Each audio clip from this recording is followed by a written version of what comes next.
皆さんこんにちは、フーディーボーイです。以前福岡旅行でおすすめのお店を紹介した動画でこちらの照寿司さんを少しだけご紹介しました。その際に照寿司さんに行くためだけに旅行する価値があるというお話をしました。その理由について気になる方は概要欄からこちらの動画を見てみてほしいんですけれども、照寿司さんのことを知らない方のために簡単にお店のことを紹介します。福岡県の小倉から近い戸畑という片田舎にありながら、コロナ前は全世界からお客さんが訪れていて、ニューヨークタイムズに載ったり、日本の料理人の中ではインスタのフォロワー数が一番多かったり、世界的に有名なお寿司屋さんです。特徴はインパクトがあってインスタ映えするお寿司です。で、今回はそんな照寿司さんの何がすごいのか、どんな料理が出てくるのか、実際に美味しいのかっていうのをその日食べた全メニューとともに紹介していきたいと思います。なので照寿司さんにいつか行ってみたいと思っている方とか、どんなお店か気になるなっていう方はぜひ見ていってください。動画の中身に入る前にもっと今回みたいな動画が見たいとか、このチャンネルを応援したいって思ってくれた方はチャンネル登録して次の動画が出るのを見逃さないでください。それではメニューを紹介していきます。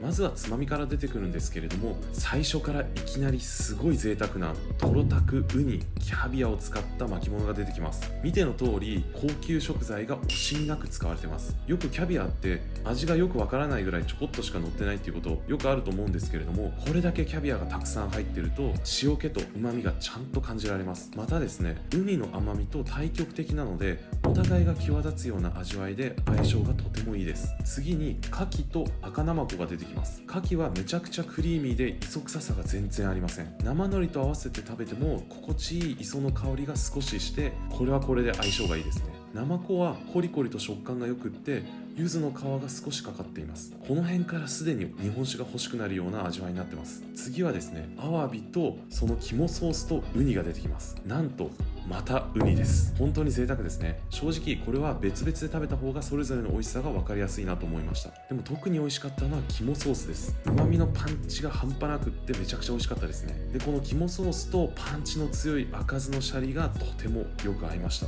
次はワタリガニとイクラが出てきます。イクラは浅く漬けててプチプチではなく、あえてトロトロにしてるそうです。それもあってか、カニと一緒に食べるとトロトロのイクラがいい感じに絡まって至福の味わいになってます。またワタリガニのメスの卵も一緒についているので、魚卵とか甲殻類が好きな方にはたまらない一品になってます。次はフグの唐揚げ。こちらは天然のトラフグを唐揚げにしたものです。熱々なんですけれども、手袋をして手渡しで受け取って食べるので、むしゃぶりつくように食べられるような演出になっていて、僕はいいなと思いました。味はジューシーで肉々しくて、先ほどまで日本酒に走っていたのが思わずビールが欲しいなっていうような感じになっちゃいます。次はスマガツオとカラスミです。こちらは意外な組み合わせだったと思ったんですけれども、カツオの酸味をカラスミがまろやかにしてくれて、とても美味しくてびっくりしました。それぞれの素材もよくって、カツオなんかは大トロで脂がめちゃくちゃ乗ってます。で、カラスミもですね、自家製で芋焼酎に漬けて華やかな味わいにするというような工夫もされてて、すごく美味しかったです。次は赤アマダイと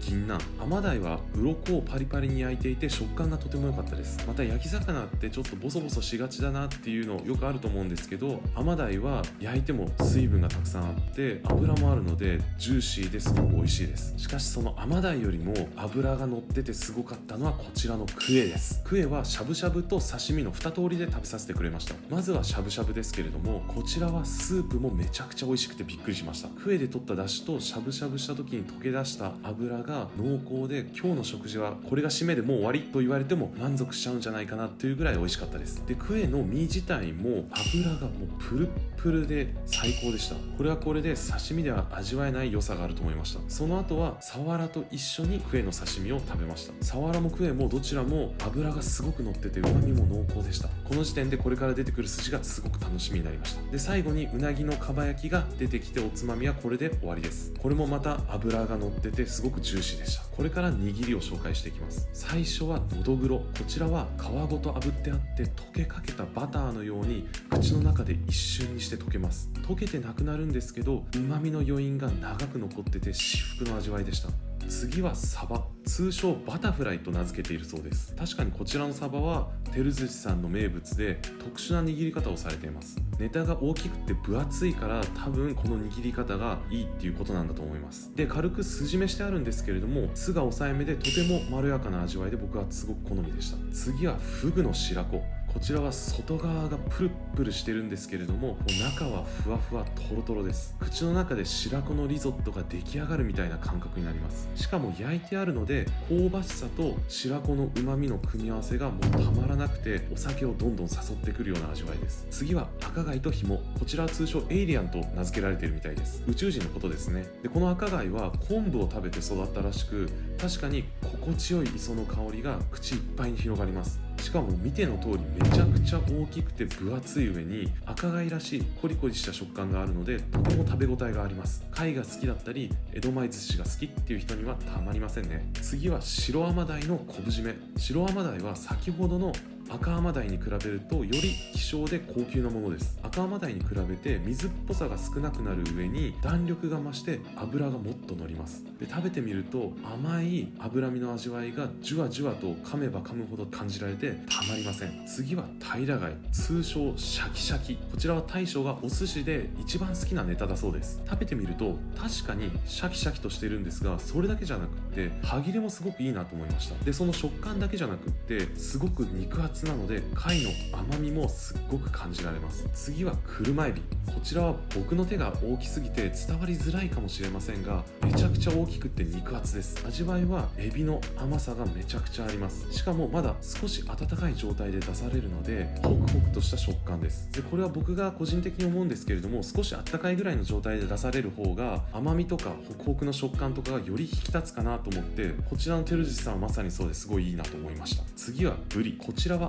明らかにブリの大トロの部位を使ってるなっていうのが分かるぐらいサシがすごいです。その上に柚子の皮を削ってかけているので脂っこさがしつこく感じずうまく調和されてますね。次はイカとウニ、通称イカジュースです。イカとシャリの間にウニが挟まってます。で、なんとこちら本日3回目のウニですね。とても贅沢なメニューになってますね。食べたらウニがジュースのように溢れ出してイカとシャリを包んでくれます。イカとウニを合わせて食べるっていうのはよくあると思うんですけれども、この握り方で食べるのは初めてですね。個人的にはウニがよく絡まってていい組み合わせ方だなと思いました。次はアジ。その辺で採れたフレッシュなやつとおっしゃってます。確かに新鮮な身らしい歯ごたえがあって光り物が好きな人はこういうのが出てくるのっていうのも嬉しいですよね。次はタチウオ。こちらは皮目が少し炙ってあります。で、大将の言う通りすごい肉厚で肉みたいに肉々しい味わいです。むしろ肉よりうまいなってこの時は思いました。次はカワハギと肝。こちらはいろんな寿司屋でよく見るやつですが当然のようにめちゃくちゃ美味しいです。何が美味しいかというとやっぱりこちらの肝。この肝の脂と旨味が濃厚で本当に美味しいんですよね。自分でも自宅でカワハギの握りにチャレンジしてみたことがあるんですけれども、それと比べて臭みが全然ないので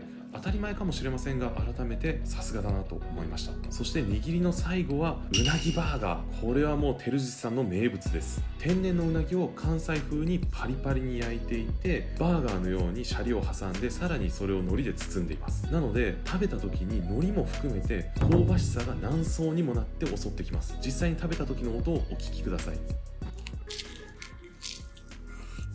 うなぎは関西風でパリパリに焼いてると言ってもすっごい肉厚なので脂はしっかり残ってて身はもう超ジューシーです。しかもかば焼きではなくて白焼きなのでうなぎの旨味を存分に感じられて本当に贅沢です。ちなみにこちらは自宅で再現してみた動画があるのでよかったらそちらも見てみてください。握りの後は最後に車エビとホタテを使って作った卵とイチゴが出てきて終わりです。以上が照寿司さんの全メニューでした。美味しそうだな、行ってみたいなと思ってくれた方はチャンネル登録と高評価をお願いします。またこういう動画見てみたいなというリクエストも受け付けてますのでコメント欄にどんどん書き込んでください。それではまた。